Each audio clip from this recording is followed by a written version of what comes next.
Hello and welcome back to the Project Hercules Diaries. We have a bit of a disaster because I came down this morning and the engine's fallen out. No, not really. I've taken the engine out this morning to remove the head. So in order to remove the head, you just need to loosen all the engine bolts around the bottom there and then swing the engine over to one side and you can remove the head. And the reason that we've done that is that we intend to make a new head.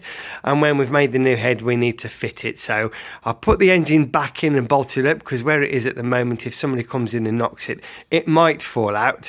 And when it's bolted in, I'm also going to turn it around again with a new starter motor and see what type of rotational speed we get with absolutely zero compression, and that'll give us an idea of what sort of cranking speed we get with a big fat decompressor, whether we need to fit a larger sprocket onto the drive or even go up from here and perhaps go 2-to-1 instead of 3-to-1, just to give us a real good fast cranking speed, so when we drop that compressor it goes over top dead center. Quite interesting now because you can see back inside, you can see the piston, you can see the 4 ports in the sleeve, 1, 2, 3, 4, and they line up at various stages of the stroke with the inlet ports and with the exhaust ports. And when the engine is back in and we're cranking it over, I'll put the camera down the top and you can see the piston and the sleeve going up and down and see all the valves operating.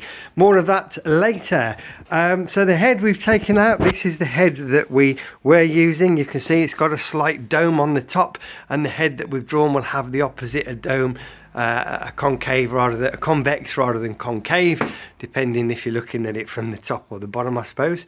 And what we'll do is we won't fit these rings on the head that we're making because they're tapered rings. We've got a Centaurus head which is the same bore that had flat rings, so they're just a bit easier to machine. Other things to consider when I was removing the head, these tabs on the side are quite useful for removing the head, and I also use them to lift the engine into the frame when I was fitting the engine because it's a bit too heavy for lifting it with your left hand while you put your bolts in with your right hand. It's 125 kilograms, and even for me that's quite a weight to manage. So that's what we've got in here. Let's have a look in the shed at the plan to make a new head. Before we do though, cracking day, look at that blue sky. It's really strange for England, it's normally grey. Fantastic. But that's enough sunbathing for one day. Here we are back in the shed. So this is our brand new cylinder head. It doesn't know it yet, but it is a brand new head. It's a piece of aluminium there, and we're going to make the head from that. So it will end up looking a little bit like that when we're finished, with a slightly different profile, different plug holes and all the rest of it. So the first thing to do is to make a template for these holes, because you probably can't see from the video, but they are not equally spaced. The central hole around the outside, they're all at 60 degrees, but the ones either side are not at 60 degrees. So those two are slightly closer together than those two. Why they did that, nobody knows. They certainly didn't do it on the earlier heads. Earlier heads next door. Didn't do it on the early heads, and they didn't do it on the later Centaurus head either. They've got fewer stud holes and they're equally spaced. So those are the rings we're probably going to use off that Centaurus, as I said earlier, because they are flat in profile rather than curved, so rather than tapered. That makes them easier to fit. And the other thing I bought from eBay the other day was a Bristol Centaurus piston. And this is they really just don't come up very often, and for the price it would be a shame not to have it, just so I've got it as a spare if we ever need it.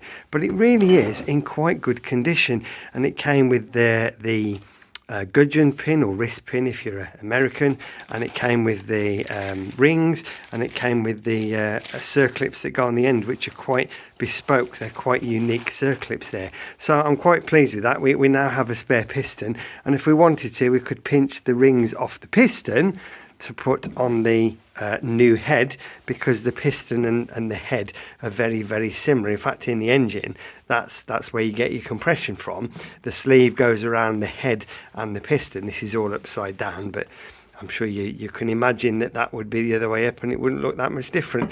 So there we have it. That's the jobs for today. So the first job is to make the template for those holes, transfer those onto there. I think work on that has commenced already, because behind me, yeah, set, do not move.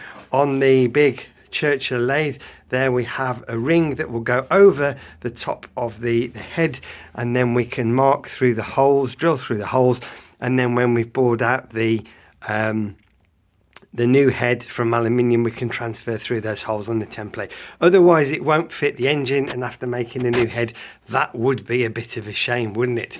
Right, okay, so plenty to do while Bob is carrying on with the setting up the cylinder head today.